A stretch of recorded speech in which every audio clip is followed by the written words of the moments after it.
Assalamualaikum warahmatullahi wabarakatuh. Kami dari kelompok 4 akan menjelaskan bab sekuritas dilutif dan laba per saham. Nama saya Putri Nurhaliza dengan NIM 190302036. Bersama rekan saya Anggi Rosiana Yulia dengan NIM 190302007.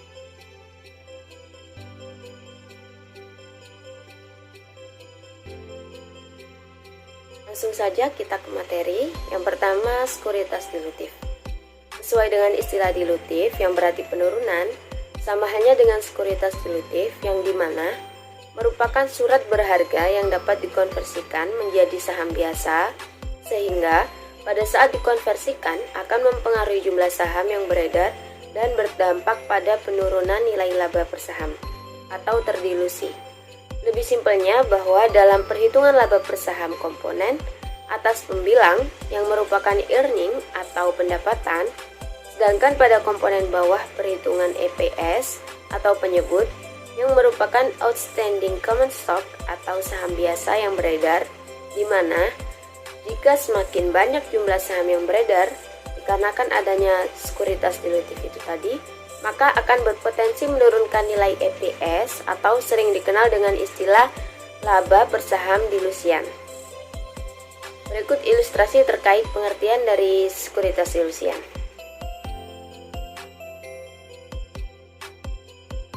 Selanjutnya, macam-macam sekuritas dilutif. Ada beberapa efek atau sekuritas yang digolongkan sebagai sekuritas dilutif atau sekuritas yang berpotensi menurunkan nilai laba per saham. Berikut ini penjelasan mengenai macam-macam sekuritas dilutif. Yang pertama ada opsi saham. Apa sih opsi saham itu? Opsi saham merupakan kontrak yang diterbitkan oleh investor untuk dijual kepada investor lainnya, di mana kontrak tersebut memberikan opsi atau hak bagi penerimanya untuk menjual atau membeli suatu saham perusahaan atau yang biasa disebut dengan underlying stock yang menjadi dasar perdagangan opsi tersebut dalam jumlah dan pada harga yang telah ditetapkan sebelumnya atau exercise price, serta berlaku dalam periode tertentu. Opsi saham dibagi atas dua jenis, yaitu opsi beli atau call option dan opsi jual atau put option. Opsi menyebabkan jumlah saham perusahaan yang beredar menjadi bertambah sehingga mendilusi laba per saham. Yang kedua, waran saham merupakan opsi yang diberikan kepada perusahaan kepada pemilik waran untuk membeli saham dengan harga tertentu dalam waktu tertentu. Perbedaannya dengan opsi saham adalah pihak yang mengeluarkan dan jenisnya. Waran dikeluarkan oleh perusahaan penerbit saham, sedangkan opsi saham dikeluarkan oleh investor dan waran merupakan jenis yang merupakan call option.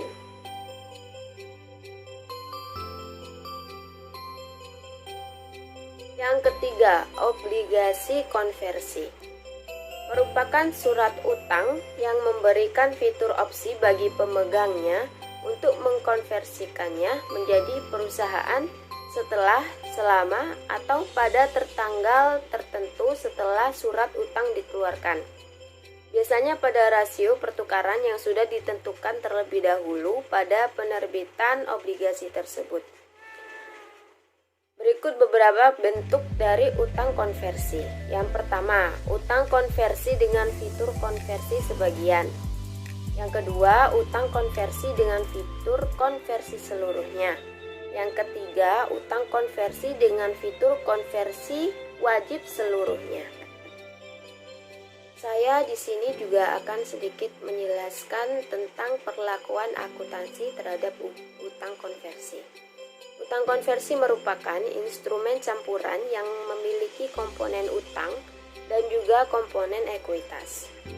Laba per saham menyatakan bahwa entitas harus memisahkan kedua komponen tersebut dalam pengakuan dan penyajian. Tahapan apa saja sih yang harus dilakukan oleh entitas? Yang pertama, tentukan total nilai pasar utang konversi dengan dua komponen liabilitas dan ekuitas. Yang kedua, tentukan komponen liabilitas dengan menghitung nilai kini neto dari semua aliran. Kontraktual, kas di mana mendatang yang didiskontokan dengan tingkat bunga pasar. Yang ketiga atau yang terakhir, kurangi komponen liabilitas yang dihitung di langkah kedua dari nilai pasar obligasi konversi akan diperoleh dari nilai ekuitas. Kemudian akuntansi saat penyelesaian obligasi konvertif.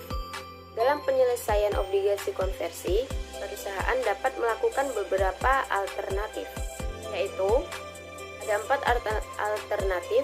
Yang pertama, pembelian kembali utang saat jatuh tempo. Yang kedua, konversi obligasi pada saat jatuh tempo.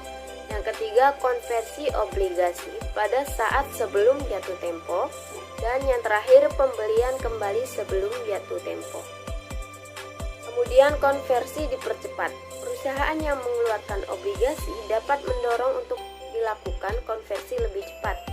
Hal ini disebabkan karena perusahaan berkeinginan untuk menurunkan biaya bunga dan memperbaiki rasio utang terhadap ekuitas.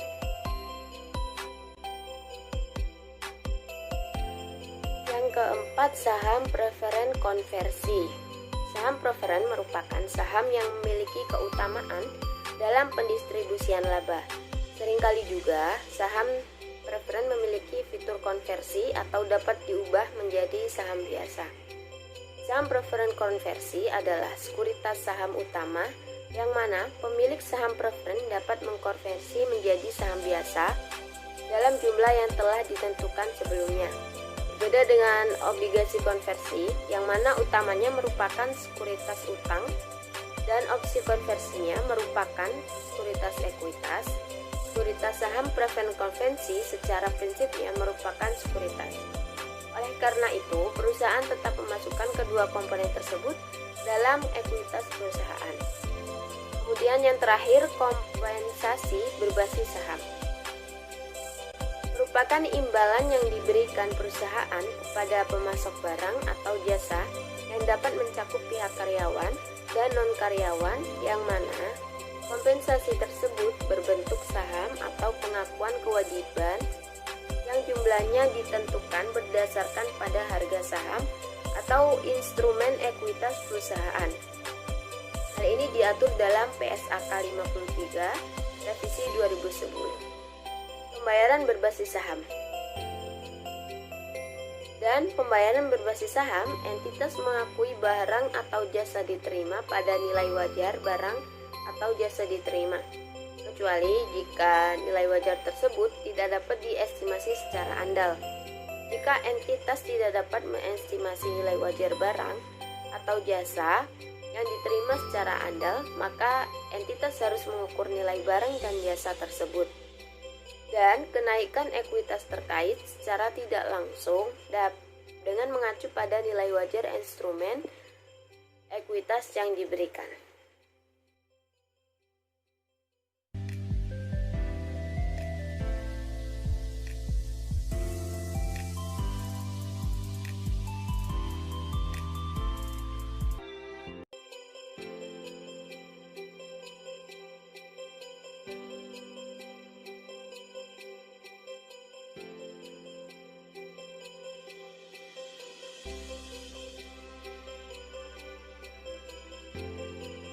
Kedua, laba per saham atau laba per lembar saham atau yang biasa disebut dengan EPS, earning per share, merupakan informasi mengenai berapa jumlah laba yang dapat didistribusikan kepada pemegang saham biasa per lembarnya. LPS menunjukkan seberapa baik perusahaan dapat mengelola modalnya sehingga menghasilkan profitabilitas lebih tinggi. LPS akan sangat tergantung pada jumlah laba dan jumlah laba lembar per saham yang beredar. Berikut ini perhitungan LPS untuk perusahaan dengan struktur modal sederhana. Cara menghitungnya yaitu LPS sama dengan laba per saham dibagi jumlah rata-rata tertimbang saham biasa. Laba residual merupakan laba bersih dikurangi dengan dividen saham utama. Dalam semua perhitungan laba per saham, jumlah rata-rata tertimbang saham yang beredar selama periode bersangkutan merupakan dasar untuk melaporkan jumlah per saham. Saham yang diterbitkan atau dibeli selama periode itu akan mempengaruhi jumlah saham yang beredar dan harus ditimbang menurut bagian dari periode peredarannya. Dasar pemikiran untuk pendekatan ini adalah untuk mencari jumlah ekuivalen dari keseluruhan saham yang beredar tahun berjalan. Kemudian perhitungan LPS untuk perusahaan dengan struktur modal kompleks, yaitu LPS sama dengan laba bersih residual dibagi jumlah rata-rata tertimbang. Itu LPS dasar. Kemudian hasil dari LPS dasar ditambah atau dikurangi penyesuaian atas efek berpotensi saham biasa yang dilutif. Itu untuk mencari LPS dilusian.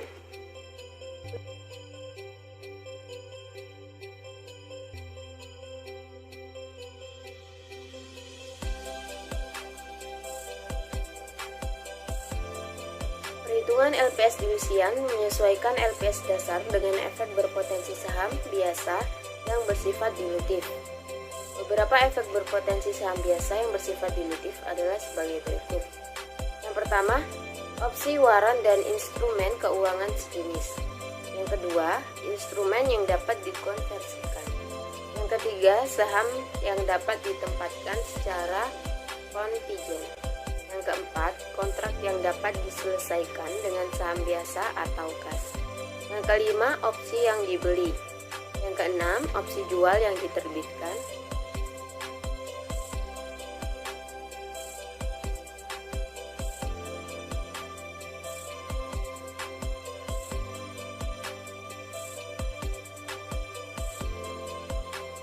Perkenalkan, nama saya Anggi Rosiana Yulia. Di sini saya akan melanjutkan presentasi dari rekan saya, Putri Nurhaliza, tentang laba per saham.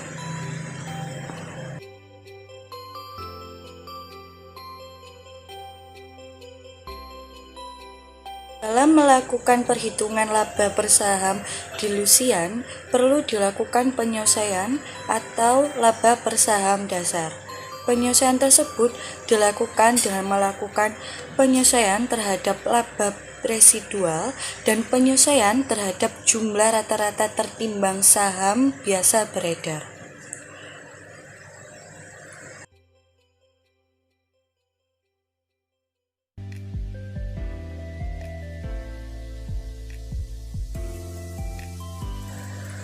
Yang pertama, penyesuaian terhadap laba residual atau setelah pajak. Setiap dividen dari efek berpotensi saham biasa yang bersifat dilutif. Bunga dari efek berpotensi saham biasa yang dilutif yang diakui pada periode bersangkutan. Perubahan pendapatan atau beban yang timbul dari konversi efek berpotensi saham biasa yang sifatnya dilutif. Yang kedua, yaitu penyesuaian terhadap jumlah rata-rata tertimbang saham biasa beredar. Hal ini dilakukan dengan menambah jumlah rata-rata tertimbang dengan jumlah rata-rata tertimbang saham yang akan diterbitkan dengan asumsi semua efek berpotensi saham dikonversi menjadi saham biasa.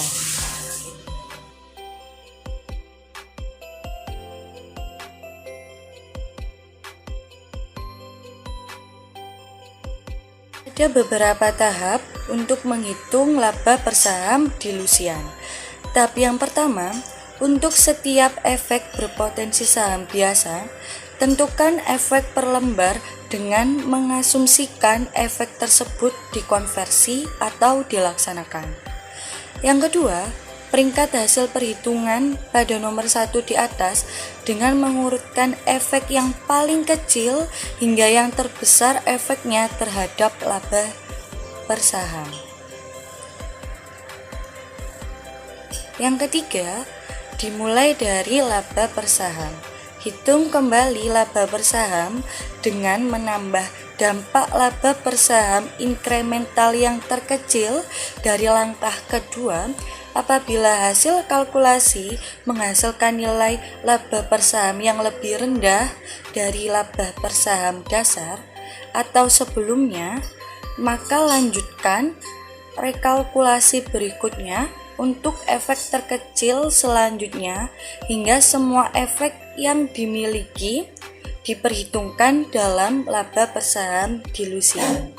Apabila terdapat efek yang memberikan dampak inkremental yang meningkat nilai laba per saham, maka efek tersebut tidak diperhitungkan dalam perhitungan laba per saham dilusian.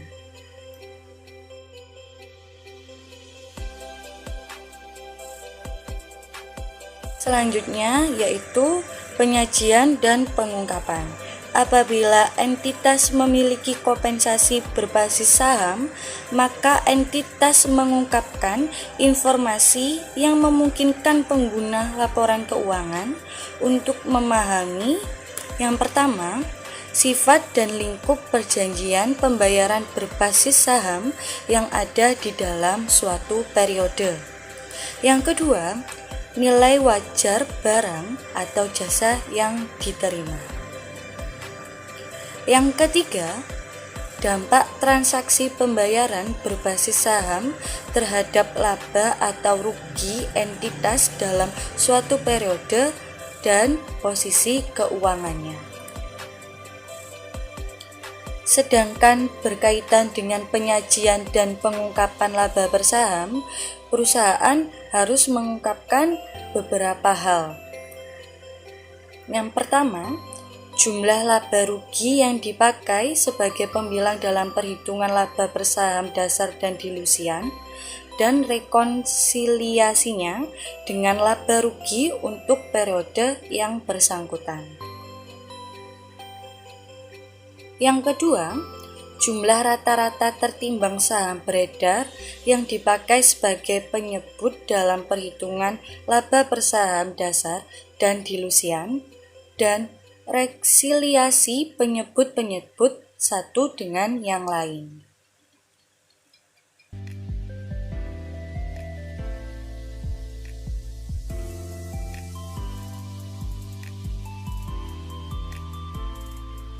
Analisis laporan keuangan. Yang pertama, kualitas laba per saham. Laba per saham akan sangat bergantung pada jumlah laba yang dihasilkan oleh perusahaan.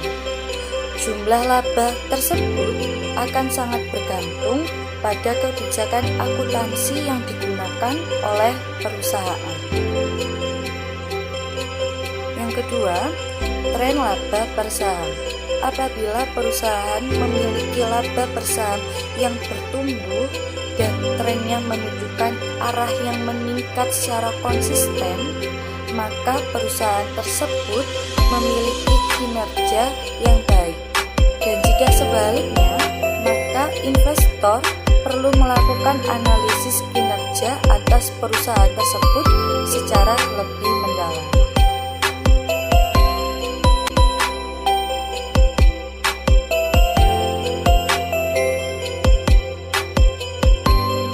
Demikian presentasi dari kelompok 4. Jika ada yang kurang, mohon maaf sebesar-besarnya. Jika ada yang perlu